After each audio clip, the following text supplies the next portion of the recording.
I know this is a hot take, and I don't mean for it to be. This is just a prediction from the way I see things going.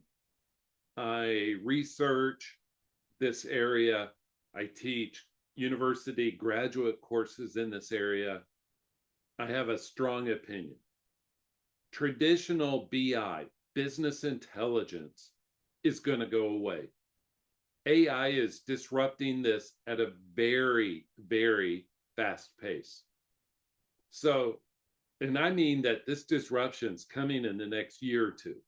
What we think of as BI with these dashboards, they're beautiful, they offer insights, it's going to go away. And so, over the next few years, you'll see organizations moving towards AI augmented BI. So, it won't be a static dashboard, it'll be a dashboard that has AI driven insights in it. So, what we think of as business intelligence today will not be that. And the conventional interfaces that are built on top of data platforms, your data lakes, your data warehouses, that's going to look very different.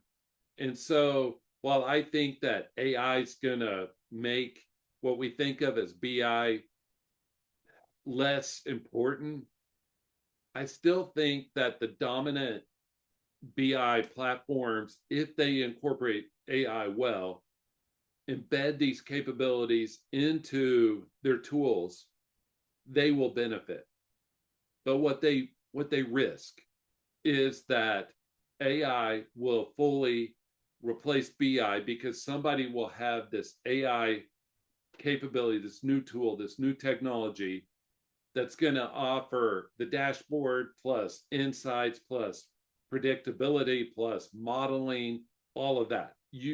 As I say that, you can see where that's going. So those of you that use BI tools, be thinking, how's this going to be disruptive? How is AI going to overtake what we think of as business intelligence? Because I really think it's coming fast. And when I said 1 to 2 years, it could be by the end of this calendar year. You know, the AI capabilities are coming quickly, and these BI tools need to make sure that they are first to the market, because if they lag, there's going to be some tool, some capability that comes out of nowhere and disrupts the whole system. My name is Jeffrey Tiefertiller. I thank you for joining us, being part of what we do. Please let me know how I can help you and your organization. I've been in this field a long, long time, and I would love to help you. And feel free to connect with me on LinkedIn. I hope you have an awesome, awesome rest of your day. Bye. It hasn't been that long ago, back to a couple years ago, 3 years ago, 4 years ago, every leader was talking about technical debt. And what's interesting is we've replaced those conversations with adding new capabilities like AI. And I get it, it's a lot cooler. We want to have that on our resume as leaders. We implemented this awesome technology. However, the technical debt keeps adding up like compound interest. So I wanted to talk about types of technical debt. Everyone talks about code debt. It's messy, duplicated, hard to read code, low test coverage. Maybe that people put a quick fix into production, but it does something else over on this side, and we just leave it for whoever comes along afterwards, right? Those defects long, long, long passed away. But then there are other types of technical debt.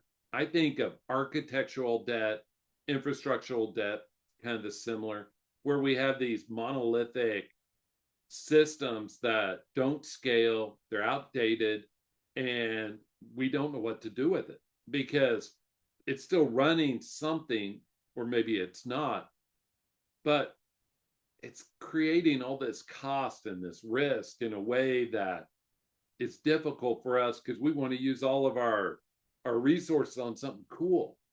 And this kind of debt is expensive. It's hard to fix because your systems are so large. But we also have documentation debt where you have missing or outdated or even inconsistent documentation, diagrams, knowledge articles, run books. You all know what I'm talking about. Most organizations, they'll say, yes, I have a run book, and you look at it and it's dated 1985.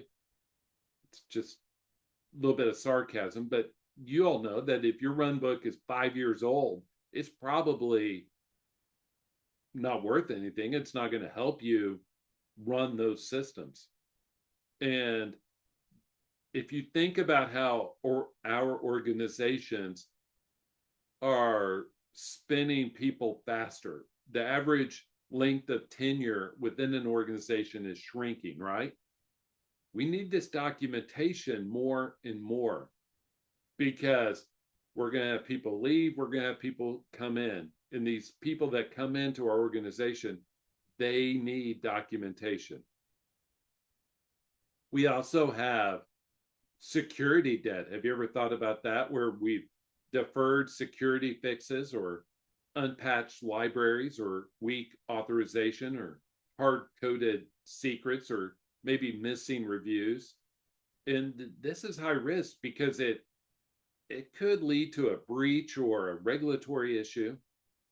We have process debt where we have out-of-date processes where what's documented as process and how we really do it, there's a disconnect. We talked about knowledge debt, but we also have tooling debt, right? Where maybe your test environment or your deployments they're not syncing up. And we push, this one really bugs me if you can't tell. We push, especially with this tooling, we push defects live and the ops team doesn't see it until it's boom, now everything's down. Maybe we have applications that we implemented long time ago and nobody's taken the time to bring those out, bring those offline and decommission them in a way that is appropriate. I have found two things to be true. Number one, every organization has increasing technical debt year over year. And it's because we keep adding new technology. What happens to the old stuff? Do we decommission it like we're supposed to? Usually not. So that's number one. Number two, most organizations don't even have a mechanism for tracking their technical debt, addressing it, putting business case thought process to it. And so I encourage you to think about technical debt, how much it's costing you, because let's use an example. If you have a server that's running and it's not really serving a purpose, you're taking up space in your data center, you're using licenses that could be used for something else that you're paying for, you're using electricity, you're using people's time. This debt is monolithic, as we talked about a few minutes ago. It's overarching, and it's something that needs a plan to be able to solve. If your organization wants an assessment of your technical debt and help you resolve these, there's a positive, very positive ROI on addressing technical debt, and I'd love to help you. My name is Jeffrey T. Fertiller. Thank you for joining us. Please feel free to connect with me on LinkedIn and let me know how I can help you. Have an awesome, awesome rest of your day. Bye.